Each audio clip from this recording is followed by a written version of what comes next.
When it comes to visualising Australia before white settlement, it appears Europeans had a very vivid imagination. Rarely seen books that went on sale today show elephants and reindeer in what's now the Northern Territory, while creatures that were half monster, half human roamed the rest of the continent. Philippa McDonald reports. For $225,000, this map from the 1600s, representing Sir Francis Drake's view of the world, can be yours. For $300,000, you can buy a 1608 letter from a mariner to Portugal's king, outlining a plan to colonise the Great South Land. They're part of a $4 million private collection that's just hit the market. This is really an unusual, exceptional and extraordinary way of looking at the world. Well before white settlement, Europeans thought elephants and reindeers grazed in what's now the Northern Territory.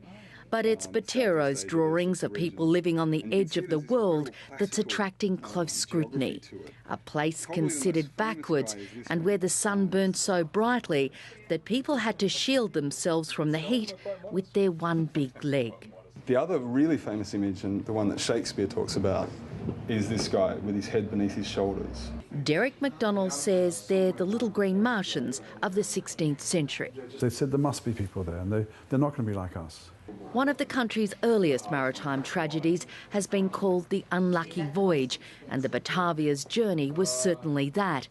Printed almost 500 years ago, this book contains images of both the majesty and the tragedy. It's so beautifully made, the paper, the printing, that they really do survive if they're looked after.